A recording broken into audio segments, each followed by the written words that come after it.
Assalamualaikum warahmatullahi wabarakatuh. Hai adik-adik, balik lagi bareng Miss Sinta. Hari ini kita akan belajar mengenai benda langit lainnya di tata surya. Pelajaran IPA kelas 7. Ini merupakan lanjutan dari bagian 1 mengenai bumi dan tata surya. Pada bagian 1, Miss Sinta telah menjelaskan mengenai apa itu tata surya, galaksi, bumi, pengelompokan planet, dan ciri-ciri planet di tata surya. Jadi, pastikan adik-adik sudah menonton bagian satunya dulu sebelum menonton video ini. Sekarang kita mulai ya. Planet adalah sebuah benda yang memiliki beberapa syarat. Yang pertama, ia harus mengorbit sebuah bintang, memiliki gravitasi yang cukup untuk memaksanya menjadi bentuk bola.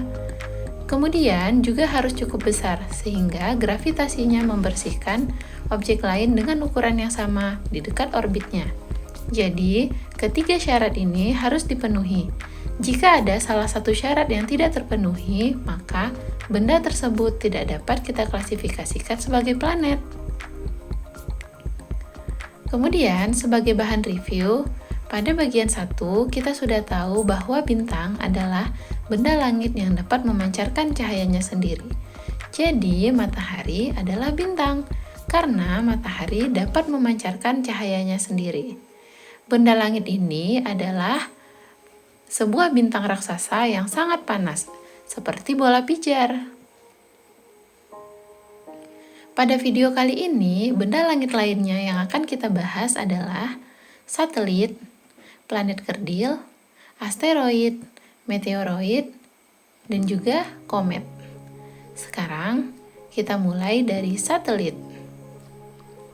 Satelit adalah benda yang mengorbit benda lain dengan periode revolusi dan rotasi tertentu.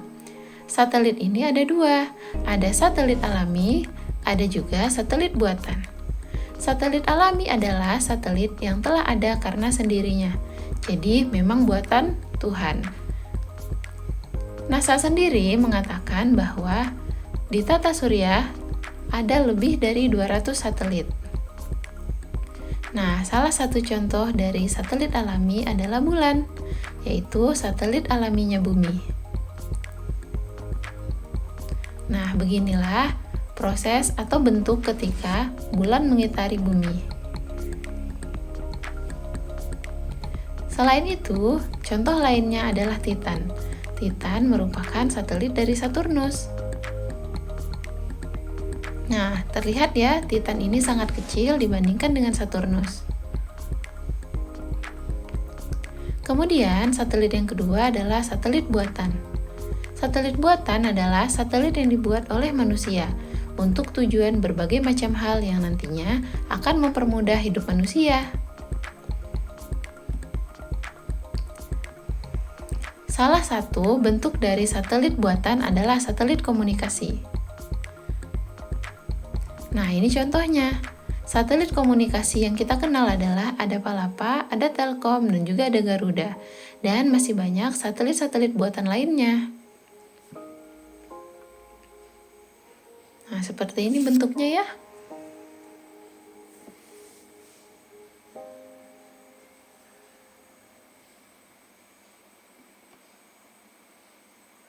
Berikutnya, kita akan mengenal planet kerdil.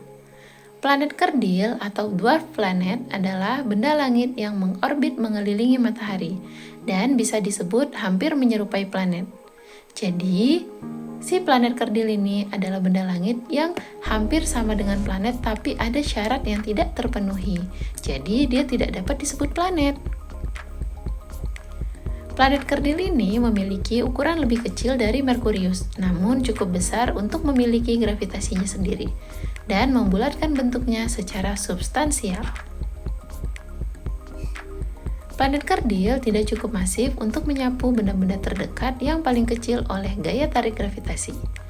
Nah, contoh dari planet kerdil adalah Eris, Pluto, Haumea, Ceres, dan juga Makemake. Nah, Pluto ini dulunya kan kita kenal sebagai planet ya. Ternyata, seiring berkembangnya ilmu pengetahuan, kita tahu bahwa Pluto tidak memenuhi syarat untuk disebut planet. Jadi, sekarang Pluto bergabung ke planet kerdil. Berikutnya, kita akan membahas mengenai asteroid. Asteroid disebut juga planet minor atau planetoid, yaitu benda yang berukuran lebih kecil daripada planet, tetapi lebih besar daripada meteoroid. Umumnya, asteroid ini terdapat di bagian dalam tata surya. Nah, terlihat ya, ternyata asteroid ini sangat banyak.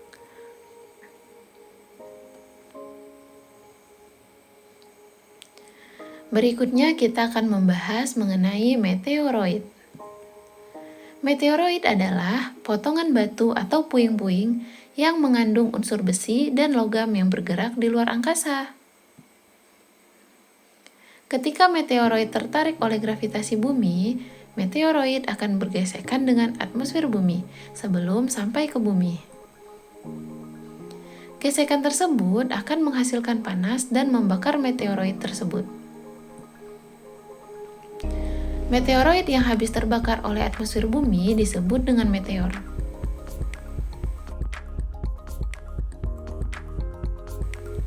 Meteor yang terbakar ini biasa kita sebut dengan bintang jatuh. Jika meteoroid tidak habis terbakar oleh atmosfer bumi dan jatuh ke bumi, kita sebut dia meteorit. Jadi ingat ya adik-adik ya.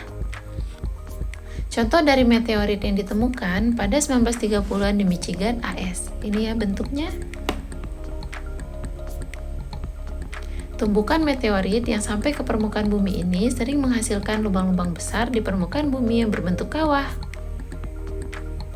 Kawah meteorit tertua dan terbesar yang berada di bumi adalah kawah Vredefort yang berada di Afrika Selatan. Kawah ini memiliki luas sekitar 300 km yang diperkirakan terbentuk sekitar 2 miliar tahun yang lalu. 300 km luasnya cukup besar ya, sangat-sangat besar bahkan. Nah, sekarang kita ulang ya. Meteoroid kita sebut dia jika dia masih ada di luar angkasa. Apabila ia masuk ke atmosfer bumi dan terbakar habis, maka kita sebut dia meteor. Jika tidak terbakar habis dan kemudian masuk ke permukaan bumi, kita sebut dia meteorit. Jadi jangan tertukar. Meteoroid, meteor, meteorit. 3 hal yang terdengar mirip, tapi ternyata secara definisi mereka adalah 3 hal yang berbeda. Berikutnya, kita akan membahas komet. Komet adalah badan es dari gas beku, batu, dan debu yang tersisa dari pembentukan tata surya sekitar 4,6 miliar tahun yang lalu. Komet ini disebut juga sebagai bintang berekor. Kita dapat melihat sejumlah komet dengan mata telanjang ketika komet tersebut lewat dekat dengan matahari. Karena koma dan ekornya memantulkan sinar matahari atau bahkan bersinar karena energi yang mereka serap dari matahari. Jadi, komet bukanlah bintang. Sama halnya dengan bulan, ia hanya memantulkan cahaya matahari.